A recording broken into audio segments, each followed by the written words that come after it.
iRacing, you wanted the best, you got them four abreast. Often imitated, never duplicated. The greatest show on dirt, the World of Outlaws.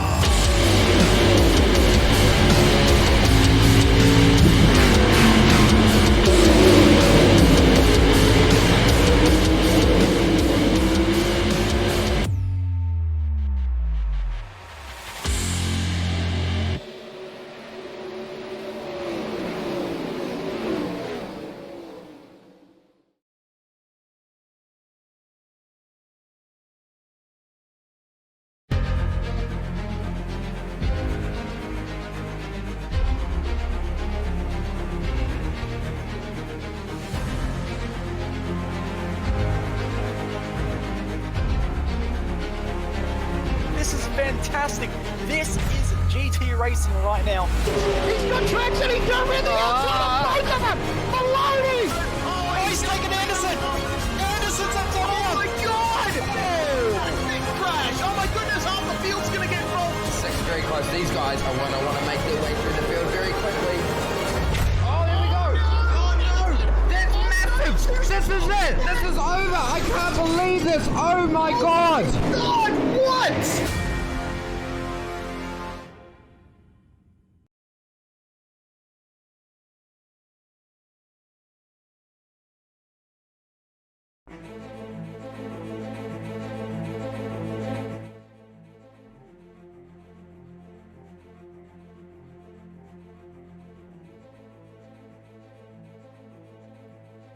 TCR action returns to the big screens, where the popular and ever-growing series continues its stellar debut on the iRacing official series calendar. Welcome to Road America for Week 3 action of the IMSA Michelin Pilot Challenge, with all coverage today on Australia's own SimSpeed TV around the circuit located near Elkhart Lake, Wisconsin, in the United States of America. Let's have a look at the track details up on screen. It is a 6.5 kilometer circuit. That's 3.9 miles, depending on your units of choice. It's a clockwise layout, is Road America. 14 corners around the undulating beast known as America's National Park of Speed. 30 minutes of racing action as usual for every official series race in the TCR car this season 4, 2019. 48 meters of elevation change around the track and the full course layout being used today. We are not expecting any pit stops unless, of course, these drivers suffer from any terminal damage or anything else, possibly mistakes on fuel. We've had that in the past in many different races, drivers leaving their qualifying fuel in the car. You never know when it comes to iRacing official series racing. Good afternoon, everybody. Jonathan Simon on hand in the commentary booth. Brock Caddy alongside me in the commentary booth. Jay Kennedy behind the scenes in production. Brock, welcome along to another round of TCR action. And we're currently in qualifying at the moment with Jackson Suzlin-Harlow on provisional pole ahead of Cooper Webster. Now, Cooper Webster won our earlier split just 2 hours ago, but at the moment, he's not going to be doing it from pole position. Good evening, everybody. It is great to be in the comms box with you, John, and back here for the TCR series on iRacing. And yes, you're quite right, Jackson Suzlin-Harlow on the pole position at the moment. He has been very, very strong in the last couple of weeks, so definitely one to watch here. But again, the times are very, very close among our top drivers here, particularly Suzlin-Harlow and Webster. McQueen showed some promise last week, but did get caught up in some incidents as well. So last week at Alton Park, there was some good racing and then a couple of incidents. So hopefully this week, nice wide track, plenty of overtaking opportunities will provide us with a nice clean race and a lot of close racing as well. And when we looked at the track temperatures earlier, it was 21 degrees Celsius in terms of track temp, actually 22 at the moment since I last checked it. And that is extremely cold for iRacing, Brock. There's cloudy skies up ahead as well, which will make the track a little bit cooler than usual, but it gives us a bit of a break from these 71 degrees Celsius track temps that I even saw Bo Albert on Twitter the other night post this a couple of weeks ago. iRacing's getting very hot for season 4. It really is, and the last couple of races as well, even pre-patch, were 40, 50 degrees as well. So these guys have been racing some very hot temperatures, and now they finally get a bit of a reprieve with a cooler track, meaning tyres will last longer. But of course, for the rears, we were talking about this before the broadcast, we were thinking 3 to 4 laps those rears will take to actually properly warm up before you can really go for it during the race, which would be interesting for overtaking, and also on that first lap, how the cars handle, how hard they go, because that rear end will come around very easily, and that could cause some incidents as we go into race start. Yep, the TCR car, as we know, front wheel drive. Here's David Haines. Let's have a look if he can set a brilliant first time to begin the day. Where does David Haines place? He is 7th at the moment on the 4th row, only a couple tenths behind Andrew Gilliam in that 6th position. No, excuse me, Dave Roberts there in the 7th position, splitting them. So Dave Roberts also improved in the meantime. Here's Corey Preston. Preston looks like he won't be able to make that lap. So unfortunately, Preston was actually on the podium last week, and now he will be starting from nearly down the back of the grid there, unfortunately enough for him. So John, I'll let you run us through our grid. For sure. There is Jackson Suzlin-Harlow, who will start from pole position here alongside Scotty McQueen at Road America. Scotty McQueen, a privateer, listed there. Behind him will be Michael Skotler. Cooper Webster starts sandwiched between them on the 2nd row. Lassie Back starts from the 5th position alongside Andrew Gilliam on the 3rd row. Dave Roberts shares a very similar name to a man who stole 2nd base 15 years ago for the Red Sox. He'll start alongside huge jazz driver of Dave Haines. I couldn't say that without laughing. Now we'll cycle through to the next aspect of our grid. It's Tim Greben and Gavin Sadler who round out the top 10. Some good times there from Sadler, 1.9 seconds off the pace, but nevertheless jumps ahead of that 2-second barrier. And then you can see the rest of the grid on screen. Now, importantly, Scott Lanark will start 13th alongside that man of Corey Preston that you mentioned, Brock. We'll have a pace lap here, so enough time to get these drivers accustomed to warming up the tires. And I feel that pace lap should help the likes of Corey Preston get those tires up to temperature. Definitely, and you got to consider last week at Alton Park we had the final sector to warm up those tyres in, which was all of about 15 seconds. Now we have probably what will end up being a 3.5-minute pace lap behind our iRacing Porsche safety car. Get those tyres warm, go through your cycling of the car, make sure you're mentally prepared. I also wanted to touch on our race winner of Tim Greben from last week is starting at a 9th position. So Road America has, I guess, thrown a spanner in the works at the moment with a few drivers being shaken up and down the grid. Scotty McQueen is 2nd. Great effort from him as well. He was further down in the pack too. So I'll be really interested to see how these guys race, as some of them are out of place from the last couple of weeks. So visit simspeed.live for live timing of today's TCR event for week 3 of the IMSA Michelin Pilot Challenge on SimSpeed TV. The pace lap has begun. And Brock, we head into our best overtaking spot in the circuit of Turn 1. Now that can be argued because Turn 5 later on at the end of the Marine Sweep, and of course Canada Corner at Turn 12 are another few good overtaking spots. That's exactly it. So Turn 1, nice big braking zone, very wide corner, so you can safely run 2 cars through there and still get through and then fight through down to Turn 2 where the cars are coming through now. So Road America is actually a track that opens itself up to quite a bit of overtaking on most parts of the track, depending on how brave you are. So because of how nice and flowing and wide the track is, I'm sure we'll see some good battling as well, and also some very good overtaking opportunities as they come down towards, I believe, what'll be Turn 3 down here. Again, another great overtaking opportunity, but very, very easy to overcook it down there, get a lockup going and go straight on or run out onto the grass. On lap 1 as well, if you go down the inside there and you lose control, you have a chance of T-boning someone and causing a bit of a pile-up. So with this new tyre model, I've mentioned it every week, we've got to be really careful with how we race on that first lap and consider that the tyres aren't cycled as they used to be.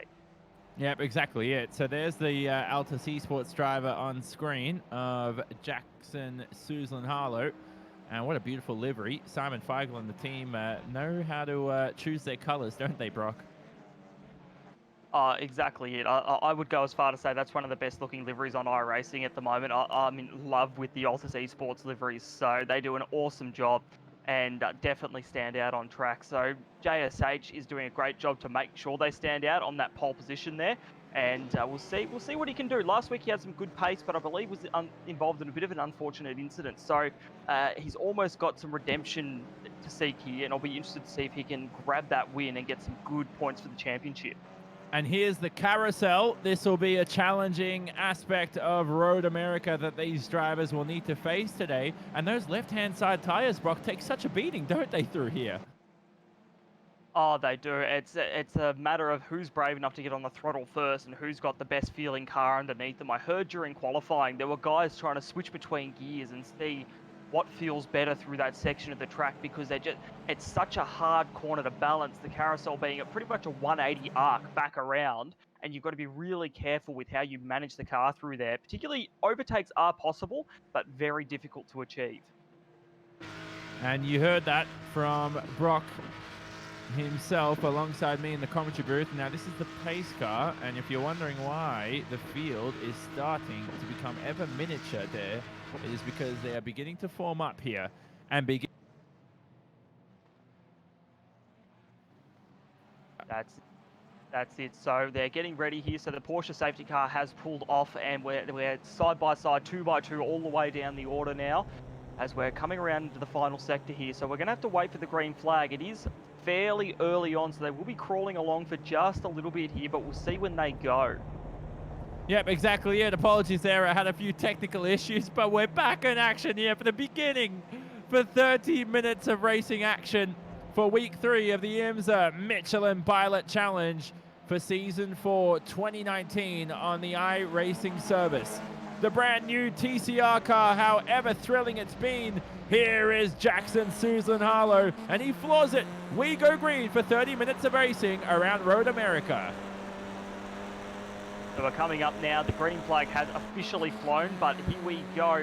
Third place, Cooper Webster is right on the back of Scotty McQueen, bump drafting him up to Jackson Susan Harlow as they come down to the turn 1. This is some very interesting tactics here. Scotty McQueen will end up side by side, won't be able to make that work, unfortunately. They'll go line astern, but then Cooper Webster, seeing his opportunity, will try peel to the inside there, won't be able to make it work in the background though. Nice little battle pack dying on between Lasse back, and JSA just off the track, way off the track there. He's going to go straight from first to last at this rate. Wow, pole position for Susan Harlow, and he's going to rejoin the rear end of the field. What a horror start for the Logitech G Altus Esports driver, and that means for the moment, it looks like it is Scotty McQueen alongside Cooper Webster for the lead. Oh, Scotty McQueen, was that a rear lockup or contact? I'm not 100% sure. He definitely made contact with Cooper Webster, who's now gone through to the lead there. So we will get a modem simulations replay for you soon, folks. Scotty McQueen's around again. Oh, he's going back through the field. This is horrible for the leaders. And Brock, this is the rear temperatures of the tires. They are so cool right now. It takes about 3 or 4 laps to get them up to temperature, as you said. And we're already seeing 2 of our quickest drivers in the field struggle in the opening lap. Here's your modem simulation replay. On screen now, we've got Jackson Susan Harlow. So we're watching him out of turn 1 on this first lap here. Let's see what happened to him. So down into the braking zone here for turn 2. Oh, it looks like he might have gotten a tap there from Scotty McQueen, actually, which just unsettled the car on those cold tyres, and he's gone right out onto the grass and all the way back down to what was just about last at that stage, but already clawing his way back through the pack. Wow, and then we'll see later here. This is Scotty McQueen. Let's see if he gets a tap. And it seemed like he was turned around, wasn't he, by the Audi behind. So that Audi behind there was the driver of Gilliam. So that was Andrew Gilliam, who, where is Gilliam now in the field? I'm struggling to find him. He's in 3rd position. So Gilliam there now, you think, I don't know, that was very, very clumsy, I think. No, it's not that he did it intentionally, but it just seemed like all of these incidents in contact could have been avoided. I think so. It was just being a bit too brave for that first lap and misunderestimating the car underneath them and what they had to work with. But now Scotty McQueen and Jackson Susan Harlow are way back, but Cooper Webster has been gifted the race lead here. And is doing a pretty good job with it at the moment. Gilliam as well in 3rd place, up 3, and he's actually looking pretty racy as well on the back of Michael Scheutler. in second place there. And there's a car off. That's Scotty McQueen. He is out of the event. He joins our list of retirements. Here's a replay up on screen. Now let's have a look at what's happened to the privateer. Oh, has he gone in a bit too hot into turn 1 again? And then I think he saved that car 4 times and lost it the 5th time. I mean, points for effort on the save there. That was a lot of back and forth. He really tried, but unfortunately to no avail. But we'll go back to this battle for first, second, and third here because Schottler is under attack from Gilliam here, but there'll be no bingo there. He's going to have to wait for the next lot of turns there. And it looks like we actually have Schottler is in the lead now as well. But this battle pack is still well and truly on at the moment as Lasse back is coming back on the track there. Coming at Webster, and Webster's going to fall back, and Gilliam's going to fall back another position. And Gilliam gets a little tail happy through the carousel, but he's going to remain in 4th. Keeps that car on the tarmac, does Gilliam. You'll identify him 4th in line in that blue Audi TCR there. And here they go through the ever-thrilling kink. How fun is this corner? Look at him. Listen to him scream through here as we ride on board with Webster in 2nd. So watch how Webster copes with this here. He's going to have a look down the inside, won't be able to make it work there. Just going to have to hug back in, try not to lose too much time. The draft is very important. He has dropped off quite a bit out on the exit there, and now is under attack here by Lasse back. He won't be able to make it work there, but will he be able to get the run around the outside? Don't go 3 wide here, guys. Oh, no. Oh, how did they make that work there? Webster will be on the outside there. Gilliam is now through into 2nd place. Webster's going to try and get the draft here. That was some insane, clean driving. And we talked about Tim Greben. He's up a few positions here, and he's in a nice little scrap for the 2nd position. Everybody hugging the concrete wall, trying to obtain a good slipstream. There's Webster going for the outside line in that yellow TCR car. And the Audi, I think he should be able to make it stick in the number 3. They're still going to be alongside each other heading into turn 3 now. Turn 2 at Road America is a small right-hand kink. It's essentially a non-corner. This is turn 3. And whilst they're scrapping away, Michael at the front has a 1.7 second advantage. And look at the battle pack that's brewed from this. We've got 2nd through to about 9th involved here, maybe even further back than that. And look at the jostling here. Back and forth, trying to find a space on the track here. Oh, contact there between Gilliam and Webster. Webster's going to lose out again here. But you've got to consider those leaders that went off earlier. This is just bringing them back into the battle at the moment. So this is some great racing here, biff and barge, but certainly keeping everybody almost on track here. So Gilliam's got a little bit of breathing space here at the moment. Webster is back in the pack. Lasse back and Tim Greben are very close at the moment, but no moves will get thrown at the moment. But Greben, who I said was our leader from last week, he's trying to fight his way through the pack and make something of this week's stop. And this is Tim Greben on screen. Greben now right behind Lasse back, who is the number 1 in the field, the highest I-rated driver in the field at the moment. He gets a bit of understeer through the kink. And they both, you could just see there in the onboard shot, it was very difficult to see the tarmac ahead, but they just touched the grass by a touch, and that's pun intended. Bit of a rear lock up there from Lasse back, but he'll be able to pick it up mid-apex, and the train continues now. Well, whilst they all battle away through Bill Mitchell Bend, Michael Schottler's lead, 1.6 seconds now, so we're 10th down as Andrew Gilliam hunts him in that 1st position. And Gilliam is getting definitely a bit of breathing space on these guys behind, which will let him focus on the drive ahead of him and try to drive it to the back of Schottler there. But now we're looking here at Greben. You've got Greben back and Webster all still very close in that draft. Back is going to go a little bit defensive there, but Webster, he's trying to make these moves. He was in the lead and now he's back in the pack. He'll get that move done on Greben there, but he's still hunting at the moment. That car is looking fierce. Greben's going to try go for another move here. Webster will defend just a little bit, make sure to dissuade that move from happening. Look at the way Webster's driving that car into the corner. He's giving it everything to the apex. Fast in, slower out sort of style there. Won't be able to get as good a run, but he's really trying to throw that TCR car around. And is that the best way to do it, Brock? Because With 22 minutes remaining, tire wear shouldn't really be a major factor for these drivers. Look, the tyres will wear a little bit, and it's a matter of when you take the actual, that first bit of bite out of the tyres and lose just that tad of pace. And I think for some of these drivers, the red mist is descending on them, and they're really trying to take advantage of any sort of pace they have in the car at the moment. And Webster, he is all over the back of Lasse back there, trying to find a way by, and he's got to consider he's got Grevin behind him and another 3 cars. Oh, he's got a bit wide there now. He's given up the positions again. 3 more cars there lining up to take those positions away. Haines will come up on Webster there. You've got Jackson Susan Harlow just in the background of all of this. Look at this, probably licking his lips at the potential that's coming from this battle. And Webster's been a bit erratic here in the opening few minutes of this race. We're not even 10 minutes through the event, but he's down into 7th at the moment. Now, if you look at your top 3, Schertler, Gilliam, and Back, they started 4th, 6th, and 5th, respectively. Tim Grevin in 4th started 9th. In the 5th position is Dave Roberts, started 7th. Nobody from your top 3 is anywhere near your top 5 positions as we watch Susan Harlow make his way back up through the field.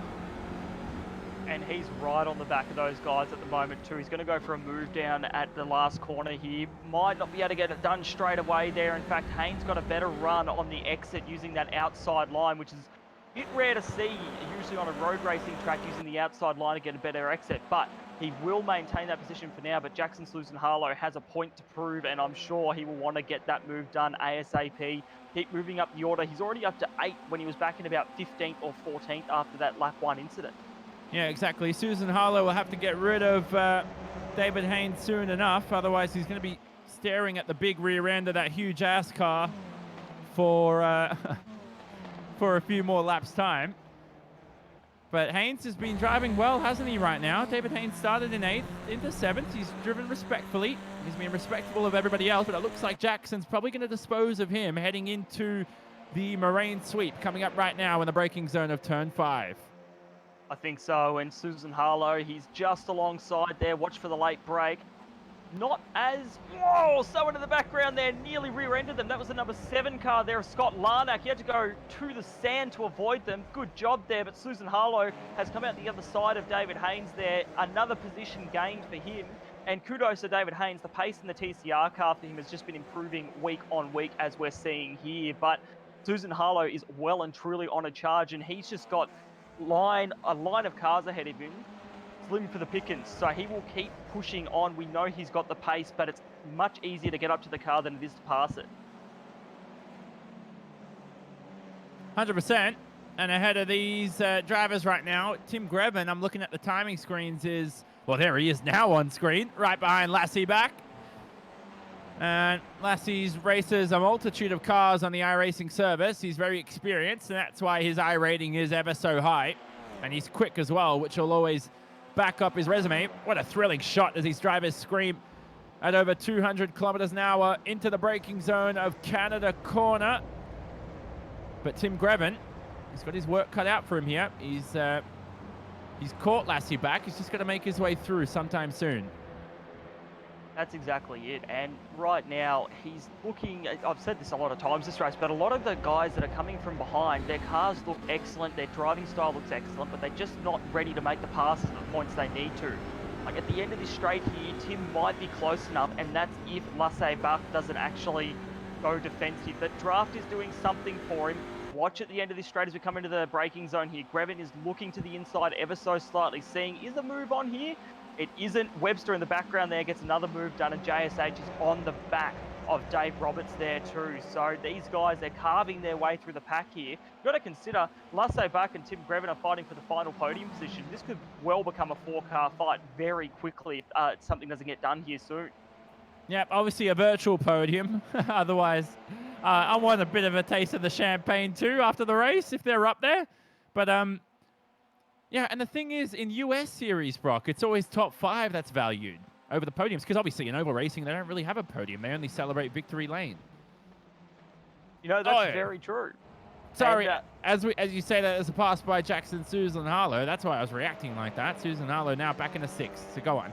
And you're very right about the podiums. In our road racing, we appreciate podiums, but in oval racing, they love their top fives in the victory lane there. But JSH carving through the field, as I said before, and it shows his pace. It's promising that even when he has a moment like that and gets a bit of tap in the rear, he still keeps fighting on and pushing on, because now he started first and he's into sixth. And maybe first might be a bit too far up the road, as we're nearly reaching the halfway point of this race at the moment. But a podium is only 3 cars ahead of him there, and that's probably only 2-3 seconds up the road for him. So he has that target firmly on the back of Lasse Bach's car, and all he's got to do is get up to him and make that pass. Yep, I mean, at the moment, as Jackson's making his way up through the field, only he and Cooper Webster in the 2-minute 18s. Everybody else slower in the 2-minute 19 range here around Road America. Lasse Bach getting a bit hot through Canada corner, and this looks like a Jarno Trulli train at the moment. This brings me back to Formula One in the mid-2000s. The good old days, if you will. Yeah. It's actually excellent when you get these trains formed, because it does create an interesting dynamic in the race, in that these cars, they rely very much on the driver and where they're strong, with a bit of setup thrown in there. So Tim Greven, he gets a pretty good run out of the back there, but Lasse Bach is very good through the middle of the circuit. So Greven is sticking behind for now, but Webster is coming up from behind here, so Greven needs to be careful. I wonder if he's just biding his time. He hasn't got an option now. Webster and JSH going for the move at the moment. Greven is just going to step aside and go, no thank you. Now Webster and JSH, they're looking at third place, and Greven's lost 2 spots in one corner. An abundances of, is that even a word? An abundance of 0 X's for Tim Greven. And it paid off to no perfection, to no avail for the winner last week, as we see the battle for the lead continue here. Greven's lost 2 positions, but it's up to this man, Andrew Gilliam. Oh, that's not even close. The Pursuit sim racing driver into first place. And Susan Harlow in the background there as well has gotten past Cooper Webster. That man is on a mission, and he's fighting hard at the moment. Those leaders aren't even that far up the road now. So Gilliam has gotten that move done into the lead. He seemed to have good pace. Oh, Susan Harlow considered it there. He was so close to that sweeping right-hander and thought better of it. Will he go for the move down here? He's having a look. Oh, he won't try it. Won't be able to get down there. Oh, my goodness. This is getting dicey at the moment. Susan Harlow really is just trying to find any way through on Mr. Lasse Bach. I tell you what, Lasse Bach's made that car as wide as possible, hasn't he? Here's Susan Harlow now. Oh, I had to think there is a way past Lasse Bach. He might finish third in this event. Who knows? But that's also very smart, Brock, from your leaders, you know? Skirtler just deciding not to battle away and lose time, because he knows that Susan Harlow and Webster can catch those two if they begin to scrap.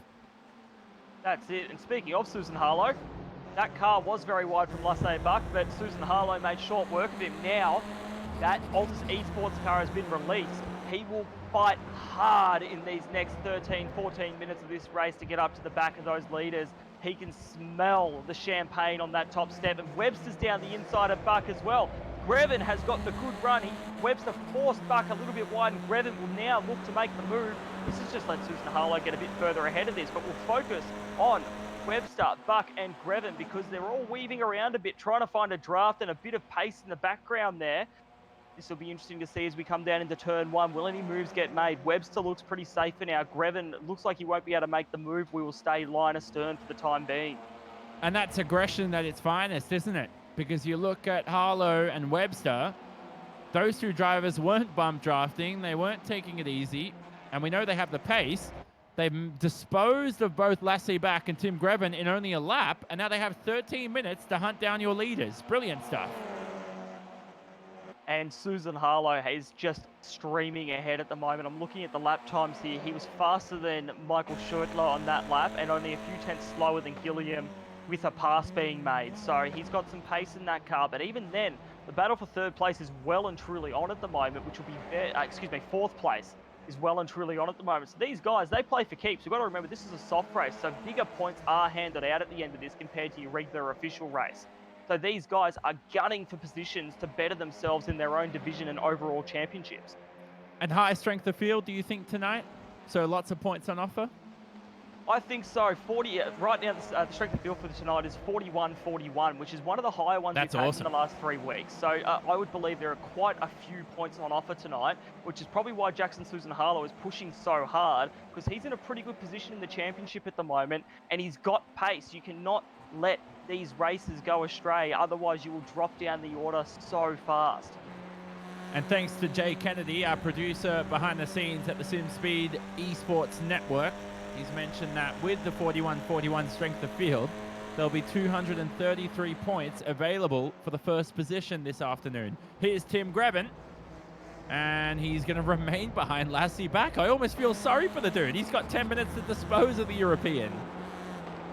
And he keeps looking, he looks like he's got the pace to do it, but then he sort of just rolls out of it, whether it's a bit of hesitation because Buck has done such a great defensive drive up until this point. I'm not too sure, but he looks racy, and then he just pulls out of it a little bit and lets Buck take the position. But in the meantime, Webster's getting ahead here. I'm waiting for Susan Harlow's time as he crosses the start-finish line here, because it'll be very interesting to see his pace there. He's gone half a second faster than the 2 leaders in front of him. Half a second. He is on the pace at the moment with 11 minutes to go in this race and trying to hunt them down. This will be a very cool end, I hope. And if you do the calculations, Jackson Susan Harlow will drag Cooper Webster alongside him, and those two will be hunting down Gilliam and Schurtler for the win in this race in only about 5 laps time. That will be on the final lap of this race, Brock. That's going to be intense. And the important part now is for Schurtler is, hey, this is the correct time to bump draft. He's going to have to take a book out of the big book of Tim Greben. I think so. Use some of those NASCAR tactics that we see at the super speedways. We're in America after all, so take from their playbook and understand that you can do a little bit of a bump and not disturb these cars too much, particularly when the tyres are warm, the drivers are warm, and the cars are nice and hot. So now, this is just an all-out sprint. This is qualifying laps for the likes of Webster and JSH. They need to get this done. In the background, Lasse back. He's squirming under brakes, trying to get something done there and get it through the corner. And Greben just can't quite take advantage of the little mistakes that Buck is making. And it's like you were saying, John, he's making his car 3-4 car lengths wide, just not letting Tim past him. Yeah. And Lasse's also had, I think he's got a lot of rear bias to that car, because you're right, it's very skatey under brakes. Let's have a watch from Tim Greben's perspective. Let's have a listen to this.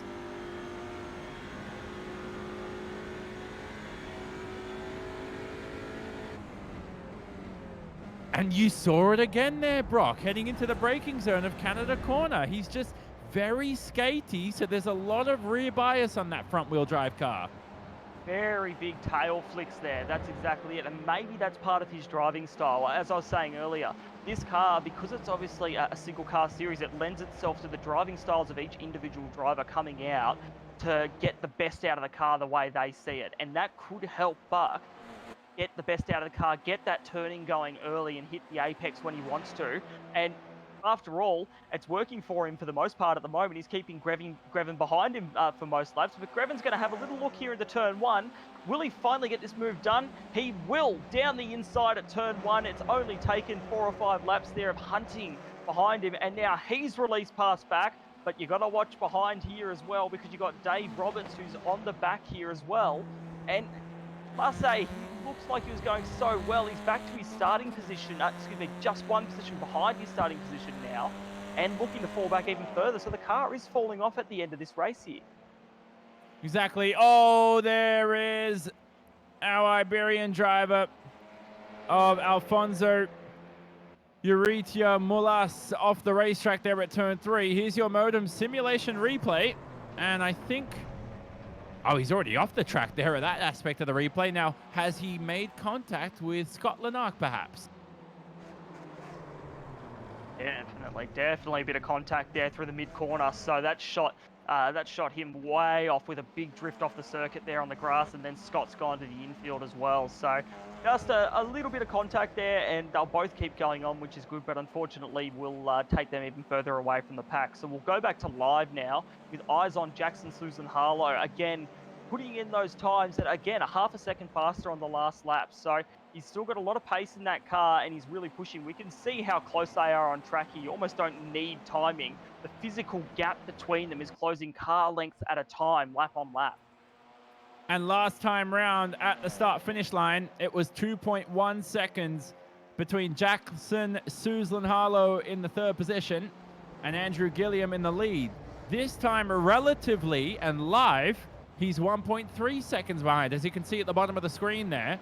So 0.8 already gained through 12 corners heading into the Canada corner. This is the final corner of 14 at Road America, the clockwise circuit.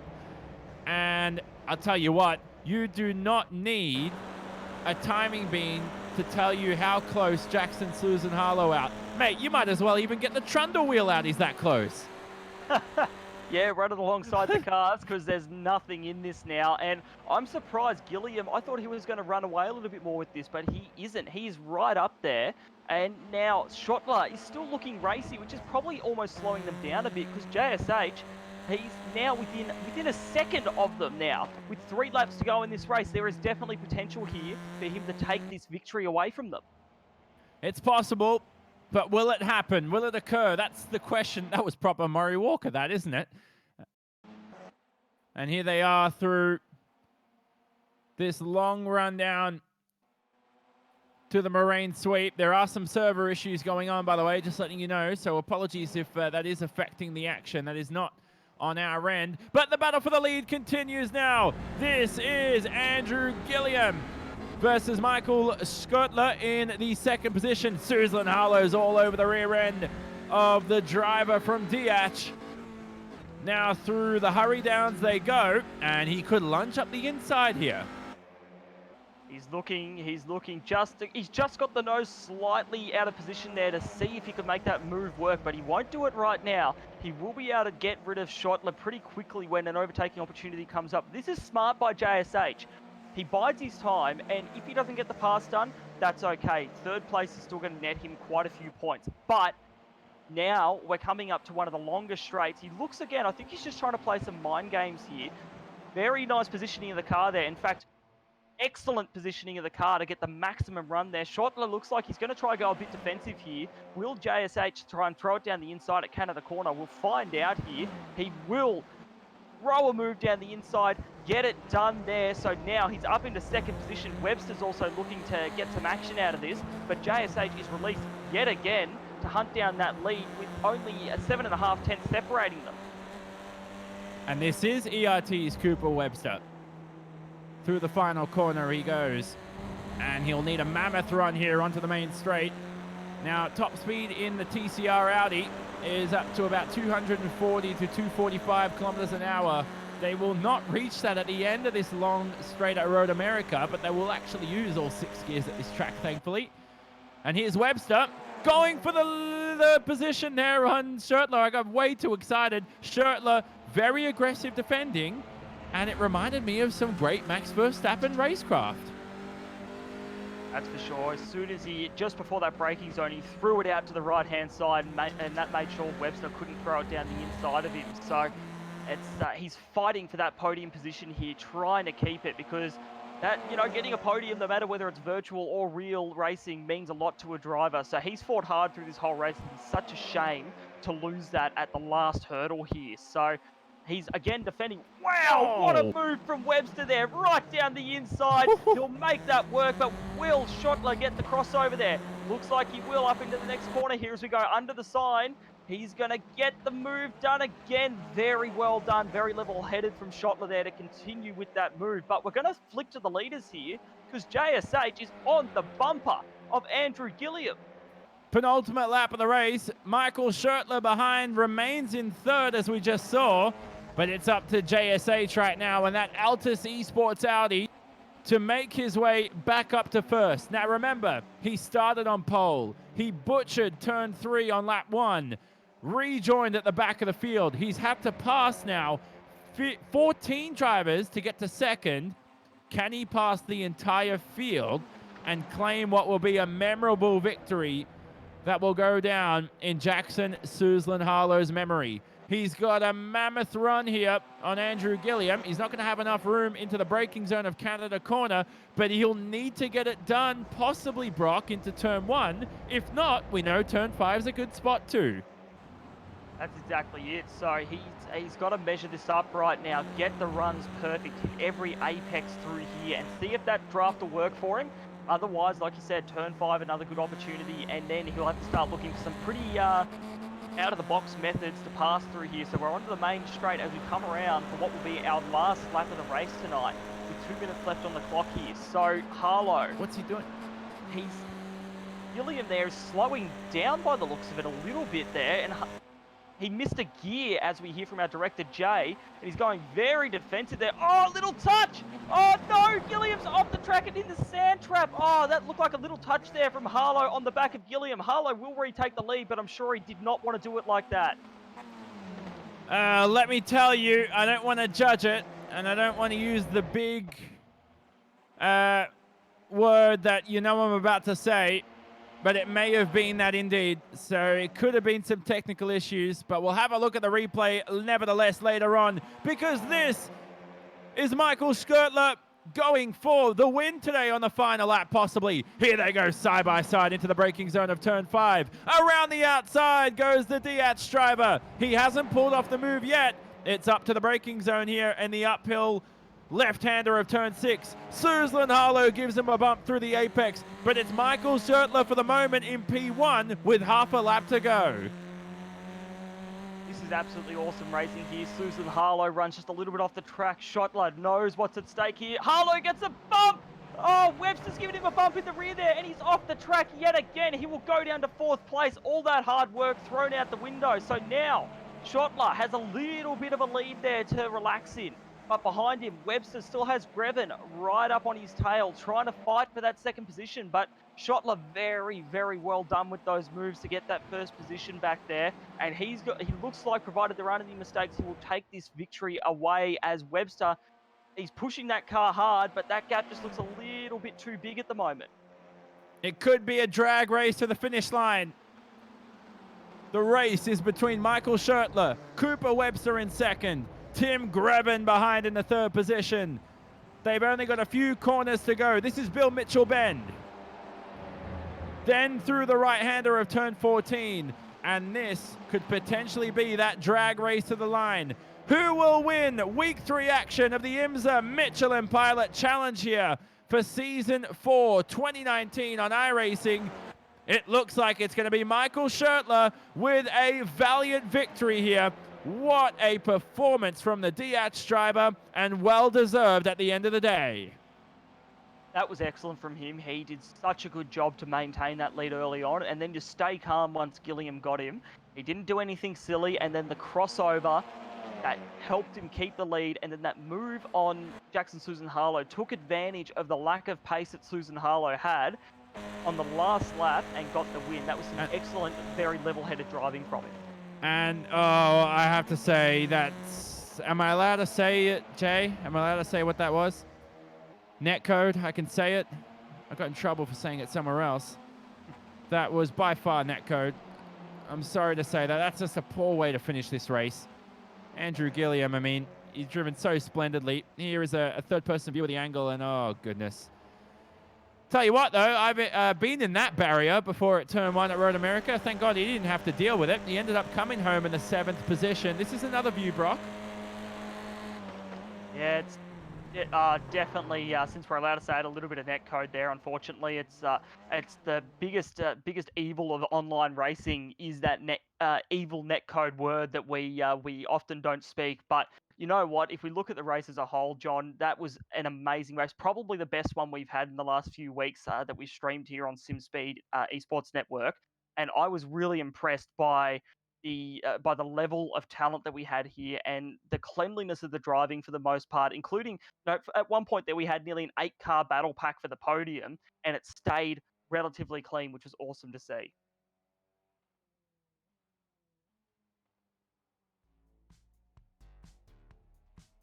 We may have lost John there for a second. So look, I think that the best part of this race again was just that battling there. So I think that when in the end, Schottler bided his time, and he did such a great job to end up taking that victory. Probably well deserved in the end there too, because he was the most calm. We didn't see too much of him throughout the race, and on that last lap when we did see him, that's when it mattered the most. Cooper Webster ended up coming home in second place there, and I'll throw to John now that he's push-to-talks back on working. Oh, thank God. Goodness, these technical issues. But they're all sorted. This is a replay now. This is the final lap, so this will be between... We'll look at the final race results in a second, ladies and gentlemen, but we're just having a look at the contact between Webster and Susan Harlow. Webster we're riding on board with. Schottler, our race winner in the black Audi TCR up ahead, and in between them, in that number 2, is JSH. Now, Brock, do you think Jackson moved under braking here? Let's have a look. Watch here. He hit the brakes. It was a bit of a... Nah. In all honesty, there was no move there. He moved before the braking zone and then just drifted over to take the racing line while he was under brakes, which I believe, from my knowledge, is okay, but there wasn't a gap for Cooper to slide into in that braking zone.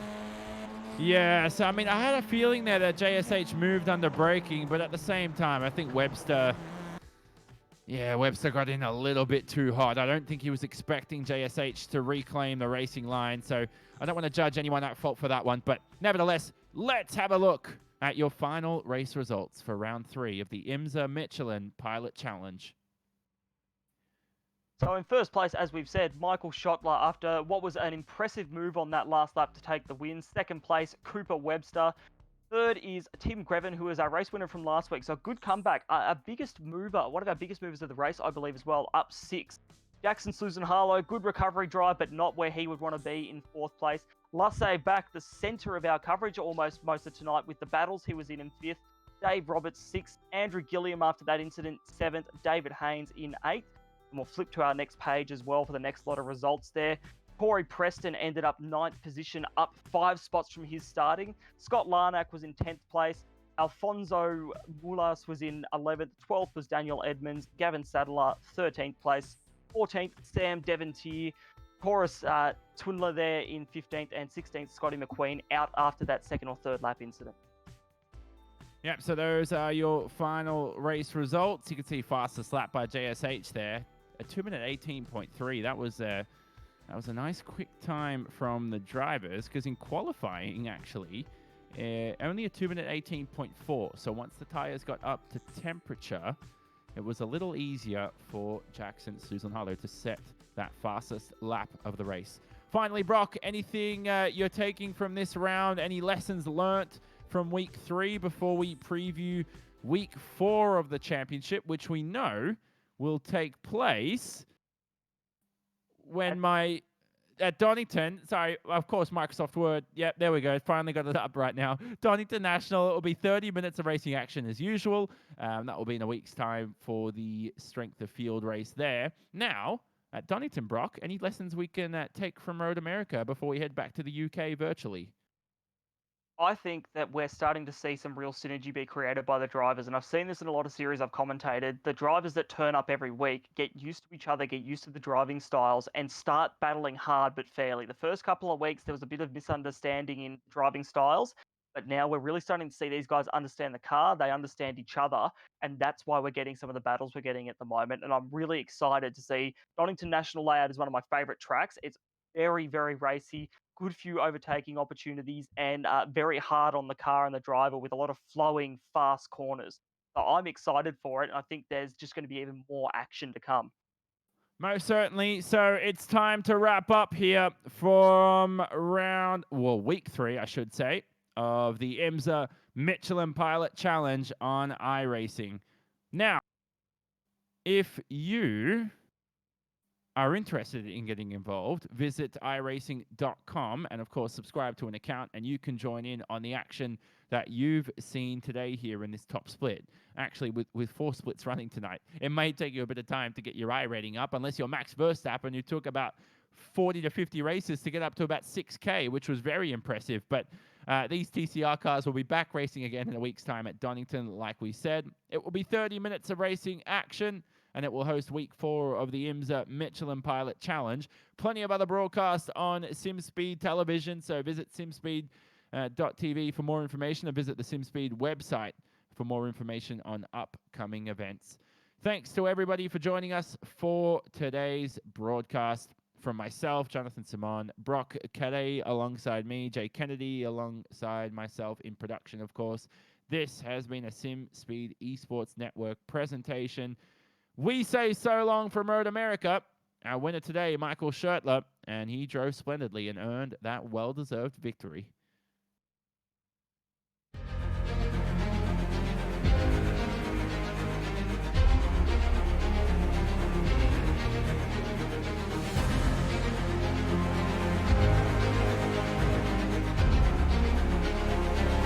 This is fantastic. This is GT racing right now. He's got traction, he's got rhythm, both of them! Maloney! Oh, he's taking Anderson. Anderson's up top. Oh my God! Oh, big crash. Oh my goodness, half the field's gonna get rolled. Six very close. These guys are want to make their way through the field very quickly.